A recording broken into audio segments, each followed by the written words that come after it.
Hi friends, இன்னைக்கு பொங்கலுக்கு tiffin sambar தாங்க பண்ண போகிறேன். அதுக்கு ஒரு பெரிய தக்காளி, வெங்காயம், பச்சை மிளகாய், கொத்தமல்லி, கத்திரிக்காய், உருளைக்கிழங்கு, கேரட் எல்லாத்தையும் கட் பண்ணி வச்சுட்டேன். இப்போ குக்கரில் 1 கப்பு பைத்தம்பருப்பு, 1/4 கப்பு துவரம்பருப்பு, அதுக்கப்புறம் 4 பச்சை மிளகா, கொஞ்சமாக தக்காளி, கொஞ்சமாக வெங்காயங்க, அதுக்கப்புறம் கொஞ்சமாக கொத்தமல்லி போட்டுக்கோங்க. லாஸ்ட்டாக இறக்குறப்பையும் கொத்தமல்லி போட்டுக்கலாம். அப்புறம் மஞ்சத்தூள், உப்பு, இதுக்கு தேவையான உப்பு சேர்த்துக்கோங்க. அதுக்கப்புறம் பெருங்காயம், கண்டிப்பாக நம்ம பருப்பு வகைகள் செய்கிறப்போ கண்டிப்பாக பெருங்காயம் போட்டு தாங்க குக்கரில் வேக வைக்கணும். அதுக்கப்புறம் நம்ம காய்கறி எல்லாத்தையுமே சேர்த்துக்கலாம்.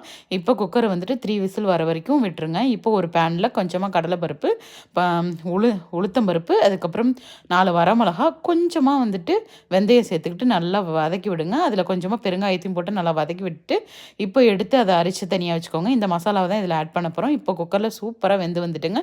இப்போ நம்ம அரைச்சி வச்சிருக்கிற மசாலாவை இதில் சேர்த்துடலாம். சேர்த்துட்டு எப்போதும் போல் நம்ம தாளிக்கிற மாரி தாளித்து ஊற்றிடுங்க. கொஞ்சமாக நெய் விட்டு லாஸ்ட்டாக கொத்தமல்லி வித்து இறக்கினீங்கன்னா சூப்பராக ரெடி ஆகிடுங்க.